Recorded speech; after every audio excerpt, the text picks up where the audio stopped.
Hi girls, I'm back and I have a lot to update you guys on since last time I updated. So, pardon my grunginess right now. I got a really early start this morning. I'm running around with Austin, doing some errands, so I decided to forego the whole get cute thing and wear sweatpants instead. So, anyway, since the last time I updated you guys, a lot has happened. So first of all, the last time I updated, I think I told you guys I thought that the cycle was going to be a bust. I mean, Nick and I only got to BD twice this whole month, and it was before my expected ovulation date. So I didn't even take OPKs. Well, I mean, I took a couple, but I never got a positive. So who knows what day I actually ovulated, but Nick and I only got to BD twice. That, and I picked up my Clomid a day late. Like I said last time, I don't know how much that affects things, but it's just the cycle did not get off to a good start. So I figured that cycle 5 of Clomid was going to be a bust for me, and I would just pick up at cycle 6. If cycle 6 doesn't work, then she would put me on Femara.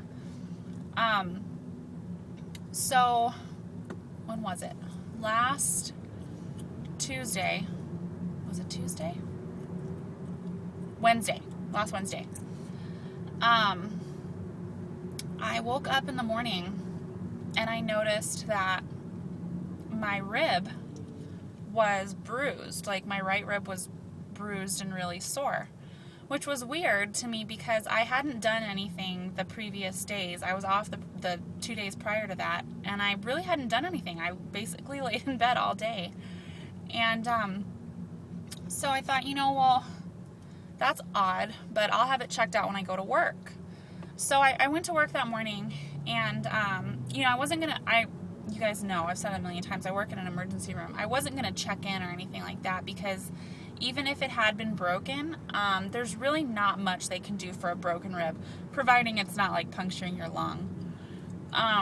So I just, real quick, I pulled one of the doctors aside and I said, hey, look at this. What do you think? Like, there's no method of injury here. I haven't, I really haven't hurt myself at all. And he goes, well, let's check it out because that's where your liver is. So he did a chest x-ray and an ultrasound of my abdomen and my chest. And he found nothing. He said everything was perfectly normal. But he was still a little concerned because of the fact that I don't know how it happened. So he goes, well, let's just run a CT scan anyway. So as I'm working, I have one of my friends draw my blood, and she actually put an IV in me. So I was walking around with an IV in and working on patients. So I was waiting. They told me it was going to be about an hour before I could get into CT. So I really wasn't too concerned about it.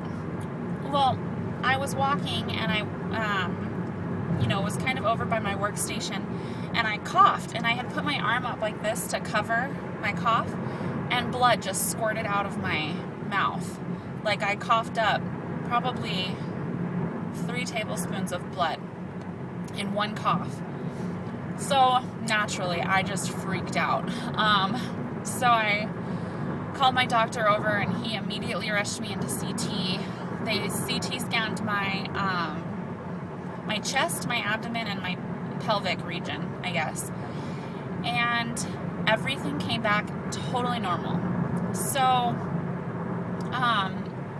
he said, okay, well, I want you to just lay down for a few hours. He goes, I'm going to check your blood again in 4 hours, and if your levels are good, then I'll send you home. So he did that, and he sent me home, or he checked my blood. Everything was normal, so he was about to discharge me. So I got up to go to the bathroom, and I was walking back to the bed that I was in, and I coughed again, and it was probably 5 times more blood than I had coughed before. So it was a lot. It was all over the wall, all over the floor. Like, my coworkers are freaking out. I thought I was going to die. So they put me back in the bed, and they had general surgery come down and talk to me, and pulmonology come down. they said, we really don't have a reason why you're doing this, so we want to hold you in ICU overnight. And they did so anyway, I went up to ICU, and they did a bronchoscopy, which is where they put this little camera down your nose and into your lungs, and they look for like lesions or whatever. And I was completely knocked out. Like I couldn't, I wasn't awake for it. But they did not find anything wrong. So the next morning they released me. Well, the next afternoon they released me. And I still don't have an answer as to why I coughed up so much blood. It was very scary. And I wish at least I knew. I wish I knew why I coughed up blood. So, anyway, this is leading into a bigger story.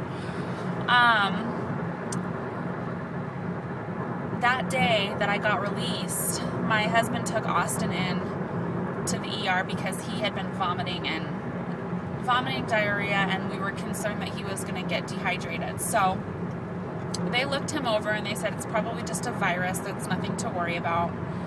And I was concerned because I had to take him to Arizona that weekend to see my parents and his new cousin. So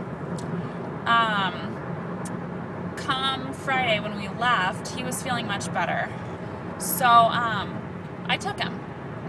So I get down to Arizona with Austin. Nick had to stay here. And I was so sick. I caught whatever Austin had. I was so sick on Saturday. I could hardly move. My mom had to take care of me. I was nauseous. I was throwing up. It was horrible, you guys. It was so bad. So then I came back on Sunday.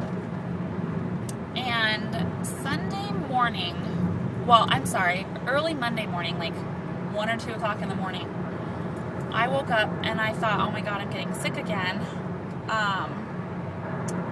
I just didn't feel right. So I took a pregnancy test and it was positive.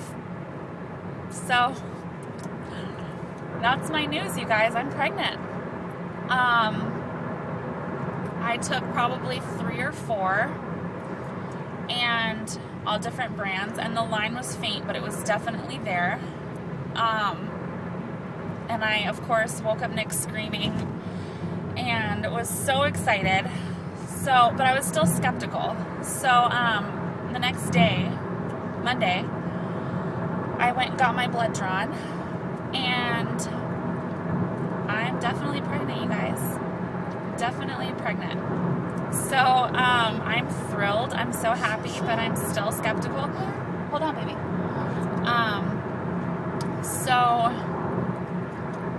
I'm on my way to my appointment right now, my first OB appointment, just to get registered in the system and to check my progesterone levels, because like I said, I have been concerned about that since day one. And so I really just want to get checked out. Another thing is, the whole reason I told you the whole coughing up blood story is that they did not do a pregnancy test on me. They took my word for it because I worked there. And this is the weird thing about it, you guys. So they didn't do a pregnancy test on me. And turns out I'm pregnant, but they did CT scans and x-rays and ultrasounds, all sorts of stuff on me, and didn't see anything. So I'm guessing that it hadn't implanted yet, because they didn't see anything on the scan. And so I really wasn't concerned about it. And also, if I go back to the day that I think I ovulated, I got my first positive pregnancy test at 7 DPO, which is really early. So I don't know. I need your guys' prayers and your good thoughts that this one sticks, you guys, because we are so excited and so happy, and I just want this little bean to stick. And we're not telling anybody yet, obviously, because it's so early. I mean, I'm not even 4 weeks yet. How I got a positive pregnancy test, I don't know. How this cycle even works, I don't know. But I'm hoping that it was just, our time to get pregnant and that this is going to work out. So please, you guys, please keep me in your prayers and keep my little one in your prayers and hope that this is it for us. This is our permanent, forever baby. And I would really appreciate it because as much as I want the support from my family, I don't know if I could handle telling them about another miscarriage. So, yeah, you guys, please I really need your prayers and your thoughts right now. I'm on my way to the doctor's right now, so I will keep you guys updated. For all of you mamas that are still trying, I'm still here with you. Like I said, I'm very skeptical right now. I'm trying to stay optimistic, but I'm very skeptical about this, so we'll see how it goes. I have you guys all in my thoughts every day, and yeah, we'll just see how it goes, and I'll talk to you guys soon. Bye.